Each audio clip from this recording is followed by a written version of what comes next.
May 1945. The world had just witnessed the end of one of the most devastating conflicts in human history. The echoes of gunfire and the roar of bombers had finally ceased, leaving behind a haunting silence. Berlin, once the thriving heart of the German Reich, lay in ruins. The city, which had been a symbol of power and culture, was now a desolate wasteland. The skyline, once dotted with architectural marvels, was now a jagged silhouette of broken structures. The war, which had ravaged Europe for 6 long years, had finally come to an end, but not without leaving an indelible mark on the city. The relentless bombings had turned vibrant neighborhoods into ghost towns, and the relentless march of armies had trampled the spirit of the city. Buildings were reduced to rubble, streets were impassable, and the air was heavy with the stench of death and decay. The once bustling avenues were now silent save for the occasional sound of crumbling debris or the distant cries of the wounded. The once proud cityscape was now a grim testament to the destructive power of war. Iconic landmarks that had stood for centuries were now barely recognizable, their grandeur replaced by a haunting emptiness. The Reichstag building, a symbol of German power, stood scarred and gutted, its dome shattered. This building, which had once been the center of political life, was now a hollow shell, a stark reminder of the fragility of human endeavors. The Brandenburg Gate, once a gateway to triumph, now stood as a lonely sentinel overlooking a city in despair. Its columns, which had witnessed countless parades and celebrations, now bore silent witness to the city's suffering.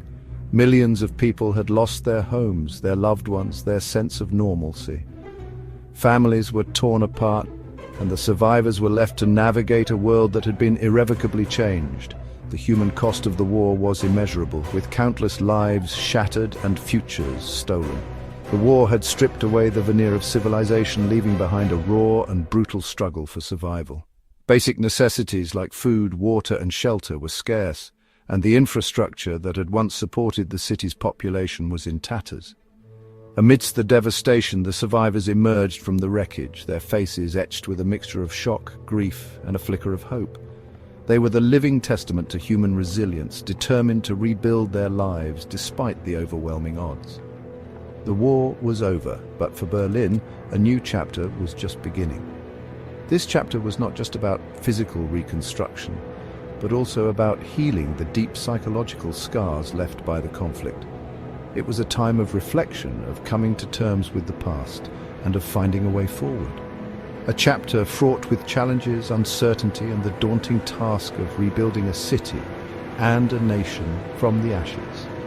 The road ahead was long and arduous, but the spirit of Berliners forged in the crucible of war would guide them through the darkest of times towards a brighter future. With the defeat of Nazi Germany, the Allied powers, the United States, Great Britain, the Soviet Union, and France assumed control of the country. This marked the beginning of a new chapter in world history, one that would see the reshaping of borders, the redefinition of political alliances, and the emergence of new global powers. The once mighty Third Reich lay in ruins, and the victors now faced the daunting task of rebuilding a shattered nation, while ensuring that such a catastrophe would never happen again. Each power was tasked with administering a specific zone of occupation, and Berlin, despite being located deep within the Soviet zone, was also divided amongst the victors. The city was split into 4 sectors, each controlled by one of the Allied powers. This division was not just a matter of geography, but also a reflection of the differing ideologies and visions for the future of Germany and Europe as a whole. This division of Germany, and Berlin in particular, was intended to be temporary, a means of ensuring peace and stability while a new German government could be established. The Allies hoped that by working together, they could lay the foundations for a democratic and peaceful Europe. However, the reality on the ground was far more complex. The ruins of Berlin were a stark reminder of the devastation of war, and the challenges of reconstruction were immense. However, the seeds of mistrust and ideological differences between the Western Allies and the Soviet Union were already beginning to sprout. The Western Allies, led by the United States and Great Britain, were committed to the principles of democracy and free market capitalism. In contrast, the Soviet Union, under the leadership of Joseph Stalin, sought to expand its influence and promote the spread of communism. These conflicting ideologies would soon lead to tensions that would shape the future of Berlin and the world. The wartime alliance that had defeated Nazi Germany was quickly unraveling, replaced by suspicion and a growing rivalry between two opposing ideologies, democracy and communism. The Potsdam Conference, held in the summer of 1945, highlighted these emerging divisions. Leaders like Truman, Stalin and Churchill attempted to negotiate the post-war order, but their differing visions for the future became increasingly apparent. Propaganda on both sides began to paint the other as the enemy, and the people of Berlin found themselves caught in the middle of this escalating conflict. This growing tension between the former Allies would cast a long shadow over Berlin, shaping its destiny for decades to come. The city became a focal point for the Cold War, a place where the ideological battle between East and West played out in stark and often dramatic ways. The construction of the Berlin Wall in 1961 was a physical manifestation of this division, separating families and communities and symbolizing the broader conflict between the two superpowers. The city, once a symbol of German unity, was now a microcosm of a divided world, a focal point for the ideological struggle that came to define the post-war era, the Cold War. The Berlin Wall stood as a stark reminder of the division between East and West, but it also became a symbol of resistance and hope.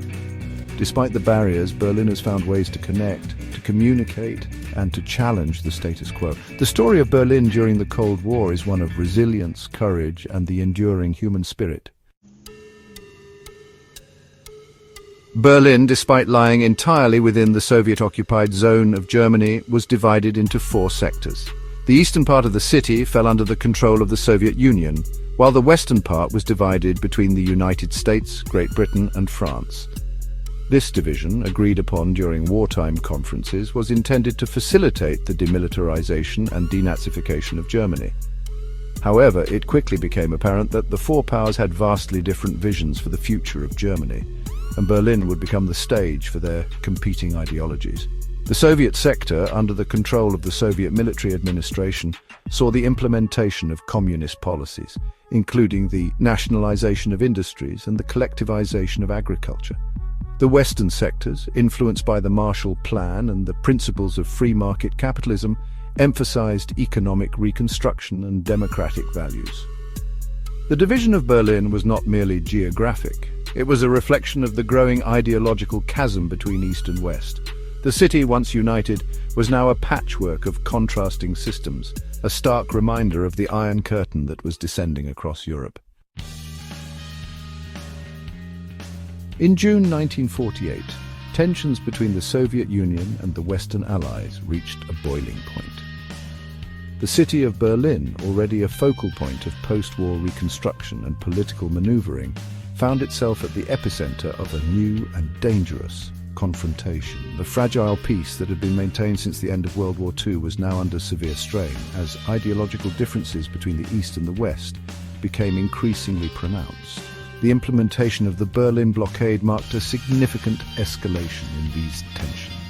The Soviet authorities, seeking to exert control over the entire city, closed all land and water access to the western sectors of Berlin, effectively cutting off their supply lines. This blockade was not just a physical barrier, but also a psychological one, intended to break the will of the Western Allies and the people of West Berlin. This bold move was a calculated gamble by Soviet Premier Joseph Stalin, who hoped to force the Western Allies to abandon their outpost in the heart of the Soviet zone. Stalin's strategy was clear. By isolating West Berlin, he aimed to demonstrate the futility of Western efforts to maintain a presence in a city surrounded by Soviet-controlled territory. The blockade was a test of resolve, a challenge to see whether the Western Allies would stand firm or capitulate under pressure. The people of West Berlin, numbering over 2 million, faced the grim prospect of starvation and deprivation. With supply lines severed, essential goods such as food, fuel, and medical supplies quickly dwindled. The situation grew dire as the blockade continued, and the resilience of the Berliners was put to the ultimate test. Families were forced to ration their food, and the cold winter months brought additional hardships as coal supplies ran out. The Western Allies, unwilling to concede defeat or abandon their commitment to the people of West Berlin, responded with a daring and unprecedented operation, the Berlin Airlift. This operation required meticulous planning and coordination, as the Allies sought to establish a reliable supply line through the air. Military and civilian leaders from the United States, Great Britain, and other Western nations worked tirelessly to organize the logistics of this massive undertaking. The United States and Great Britain, with support from other Western nations, launched a massive airlift operation to supply the besieged city. The Berlin Airlift became a symbol of hope and determination, as cargo planes flew around the clock to deliver essential supplies. Pilots and ground crews worked under immense pressure, navigating dangerous flight paths and adverse weather conditions to ensure that the people of West Berlin received the aid they desperately needed. For over a year, a constant stream of cargo planes, loaded with food, medicine, coal and other essential supplies, thundered into the skies over Berlin, landing at Tempelhof Airport in the American sector and Gatow Airport in the British sector. The airlift operation required precise timing and coordination, with planes taking off and landing at intervals of just a few minutes.